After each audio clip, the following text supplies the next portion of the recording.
आपण मैंने जानिथिबे जे विगत 2 वर्ष भितर ओडिशा रे डबल इंजिन सरकार आसबा परे जो क्राइम रेकर्ड हार यदि आप देखिए सी 22 एवं 2023 ए 2 वर्ष तुलन में 2 गुण अधिका है। डबल इंजिन सरकार रो डबल क्राइम रेट सारा ओडिशावासी को स्तब्ध करिछि एवं आम मान को हतचकित भी करिछि। आपण आश्चर्य हेबे जे आगुरु बिहार समग्र भारत वर्ष रे जे कि 1 नंबर राज्य थिला अपराध करिबारे, वर्तमान बिहार ओडिशा ठारू पछरे अछि। ओडिशा आगु को चली गलानी। ओडिशा रा जनसंख्या 4.5 कोटी अप्रोक्सीमेटली, बिहार रो जनसंख्या 12 कोटी रु अधिका, किंतु प्रति 1 लाख जनसंख्या रे ओडिशा रे 162 लोक हिंसार शिकार होथुबा बेले बिहार रे मात्र 83 जन लोक हिंसार शिकार होचंती, जदियो सेमानकर पॉपुलेशन साइज आम ठारू 2 गुण अधिका 3 गुण अधिका।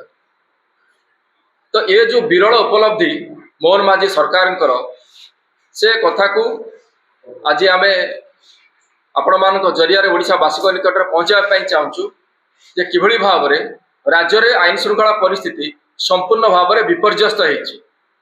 निकट अतीत घटी किसी घटनावली को जदि आप नजर पकेबे जहाँकि आपण मान जरिया आम पाखक आसीथिला एवं आम प्रतिवाद भी करूँ, किंतु सरकार कुंभकर्ण निद्रार शोइचंती। निजे मुख्यमंत्री होचंती गृह विभाग मंत्री, पुलिस डीजी जमती लगुच किसी कंट्रोल नहीं पुलिस प्रशासन उपरे, प्रशासनिक व्यवस्था जमती ठप हो जाए। कोठी क्रिमिनाल माने पुलिस उपस्थिति रे आपणकर सरकारी कर्मचारी को गोड़े गोड़े पिटिले। बाली माफिया पथर माफिया माने सरकारी कर्मचारी ऊपर आक्रमण कर।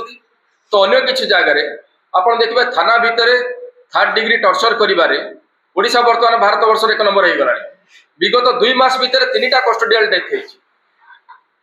आपणकर मनरु लिभि नथिबो जे बालिवंता सौम्य रंजन को हत्या जो भिड़ हिंसा रे आपणकर कविसूर्यनगर गंजाम जिला जड़े दिव्यांग युवक को थाना को डाकी जो भाव में अकथनीय निर्यातना दिगला एवं ताको मारी दिगला। आपणकर तालचुआ थाना केन्द्रापड़ा सेठी भी आपणकर जो कस्टडी भितर पुलिस कस्टडी भितर जो भली भाव में जड़े निरीह युवक को टर्चर करागला। एमती अगणित उदाहरण रही। पुरी जिला कणास थाना अंचल आपड़ देखिए किभली भाव में जड़े युवक को दिन द्विपहर बुलेट चढ़ी हत्या उद्यम करागला। बरहमपुर बजार उपरे सहर छाती उपरे आपणकर दुर्बृत्त माने हाणिले, पूर्व शत्रुता को किसी नहीं हाणिले। नयागढ़ रे जड़े व्यक्ति जे कि ई बाली माफिया मुखा खोलुथिले, पुलिस रो इनफॉर्मर थिले एवं हुइसिल ब्लोअर थिले, सेमान को हत्या करागला से व्यक्ति। तो ओडिशा रे वर्तमान आईन श्रृंखला परिस्थिति एते विपर्यस्त होईची जे एकता कहबा को हमको लाज लागुची।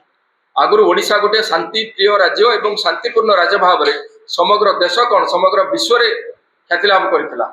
एबे जो अपख्याति एवं जो अपजस आम मुंडौचु तार सीधा सड़क श्रेय एवं आम दायी करूँ जे खोद मुख्यमंत्री जे कि गृह विभाग मंत्री, मुख्यमंत्री अपारगता जो आज ओडिशा गोटे हिंसार वातावरण भितर गति करुँच। यार प्रतिवाद स्वरूप ओडिशा जनता कांग्रेस तरफ आगामी गुरुवार 11 तारिख दिन एक प्रतिवाद सभा आयोजन करा जाउची एवं कटक ठारे पुलिस डीजी जो कार्यालय अच्छी ताकू आमर दल तरफ घेराव करा जिवो एवं ता तरफ से पुलिस डीजी को कार्यालय घेराव करने समय आमे मध्य आमर प्रतिवाद जनइबू एवं प्रतिवाद सभा करूँ एवं आपण मान जरिए आम सरकार को ये चेतावनी भी दौचु एवं पुलिस डीजी को भी जनाऊँ। ओडिशार प्रशासन की विधि व्यवस्था को आम जन देवाई चाहूँ जे जदि आपण ओडिशार जदि जो आईन श्रृंखला परिस्थिति को आपण एबे ठारू माने ताको सुधारिबा पई जदि तत्पर न हेबे ताले आगामी दिन में आम दल राजरास्ता को ओह्लेइब।